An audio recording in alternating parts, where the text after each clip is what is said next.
I'm gonna have 2 does in the birthing stalls tonight. So that means there's a good chance I'm not gonna get much sleep, but you know, who knows? Maybe they'll hold off to the morning. All right, beautiful. It's gotta be a boy. It looks huge. Wow. Yeah. I heard all that screaming. I know. She flopped over like somebody shot her. It was crazy. She was pushing, and then the shoulders went through, and then she just literally flopped on her side. I've never seen a doe do that before, and he just squirted out. She put all of it in at the end. Good job. Yeah, good mom. Yeah, good mom. Can I help?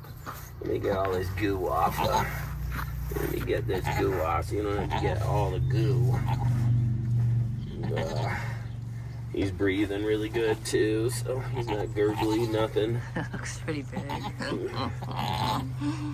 Yes, honey, I'm just getting him a little clean for ya. Looks like a female. It is. It is a huge doe. Cute. Little girl. So Dolly just had this cute little doeling, and holy mackerel did she push her out. But big doeling, and I know she's got more in her, but just super cute. Dolly, she makes all kinds of cute noises. Good girl. Good girl. Yeah, Dolly came 4 days early, just like she did last year. Good girl. Yeah. Super cute. Tutu, you said? Tutu, huh? Wow. That's why he looks like that. Awesome. Good girl. You did good. You did good. Yeah. Nice yawn. I know. Oh yeah. Oh good. Yeah. I've been watching her back in, making sure she's mobile, because I've never seen a doe flop over like that before. I mean, it was like somebody shot her. She just all of a sudden, and went boom, and she just flopped over like a sack of potatoes on her side. Like somebody yanked her legs out from under there. I mean, it was crazy. All right, there we go. Okay, so policy on babies born is that we're going to have their first feed be consistently off the bottle, because they can feed earlier, faster with our help than trying to put them on the mom. Plus, because we're planning on taking babies away from the mothers and bottle raising, it makes it easier to always have a baby who knows how to nurse off a bottle and make that part easy. So anyway, yeah, another little girl just got born to Miss Dolly. So with these new little newborns, you do have to manage their umbilical. And I don't like a big giant sloppy umbilical bite like that, but remember, the tearing process is what, the tearing away is what creates that this doesn't bleed, especially just after birth. So if you're gonna cut the umbilical like I do, a little shorter, still you need to leave at least an inch on there. So I still leave a little, and I'm just gonna cut it off. And then it's not this big giant hairy dangler. We're gonna spray it with iodine, and then that baby's ready to go back and be licked. And then I'm gonna do the same thing with this other guy. Let me see how it looks. It's short enough, and I've already squirted him, but I'm gonna get him again real quick just to do it. Well, Dolly, I know.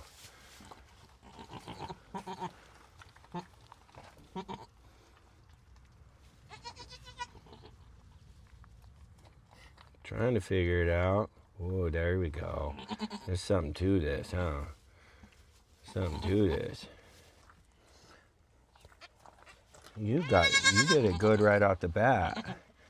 You show your sister what's up.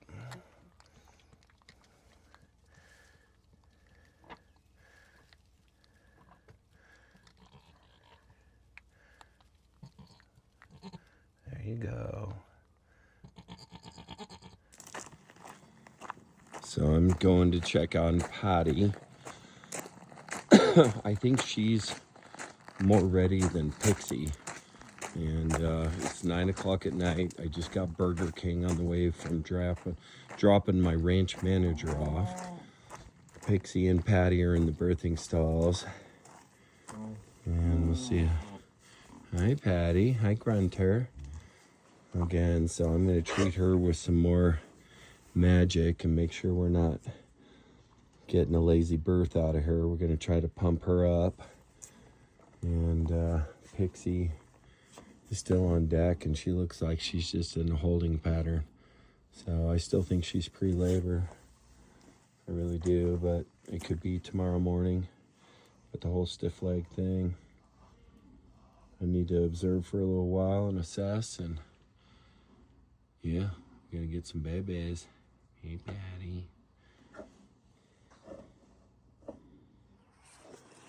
So we had these 3 last night, about 2 in the morning. Just one more little guy back there. And this little girl right here is having difficulty latching on either to the mom or to the bottle. She's born pretty weak. We got Bosie and vitamin B into her right now, injections.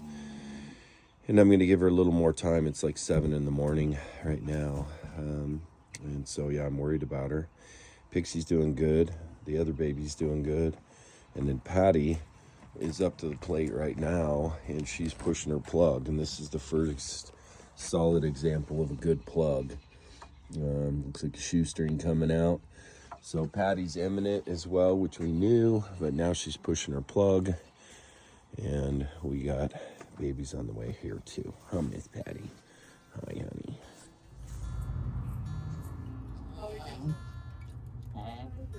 Keep pushing, hon. Is another leg back? No, I got one.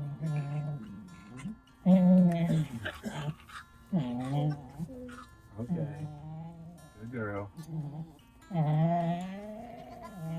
Good girl. There we go. Oh my gosh, Another big one. Okay. Yeah. Those kids were like, we're out of here. Oh, the kids. Not this one. She's Yes, like, she's I like, wanna be in the yeah, middle of that's it. right. That was huge. Aw. It's a girl. It's just a huge girl. Is the first one a boy? First one's a boy. Oh, he's so pretty. He's so pretty. All right, you. She's like, oh, I. Well, welcome. You were Uh-huh. awake before you came out. It was a tense situation. That was legs back, head forward, and huge. And I had another nothing baby in the in birth the canal. Yeah. Wow. Okay. Ugh. It's the 3rd pair of pants I've ruined today. So, okay, here it is. Patty, who had quads last year, over 40 pounds in babies. She just has huge babies. Hi, Patty. She just had 2, and I'm a little skeptical whether there's a 3rd, but look at this. This is a 13.4-pound brand new baby. He's a boy. Look at him. And then the girl is over 12. This is a big, giant 12-pound, I think the biggest female I've ever seen. Look at those ears, honey. You're so cute. The way that birth went is that it was one of those situations where she was kind of mildly, no pushing, no heavy labor at all, but obviously in pre-labor almost all day, which was longer than we suspect. And so I always kind of suspect a problem when that happens. And I even told Trisha in the house, I said, by the time, later this afternoon, I'm going to go ahead and put my hand in there and see if we got a baby jammed up. Well, finally, she started pushing one out. And sure enough, the baby was head out, legs in, which is, you don't have anything to pull on. You can't pull on their head. And it was this giant 13-pound behemoth. And in the same, on the other side of the cervix, when I reached in to try to grab a leg, I found another goat's head, which was this huge female. So she had a 12-pound and a 13-pound baby together right behind the cervix, and that's what was jamming up and keeping the progress of the labor from continuing. So what I had to do is I had to reach around the one baby whose head was already out. I had to reach in and shove that other baby back just a little bit.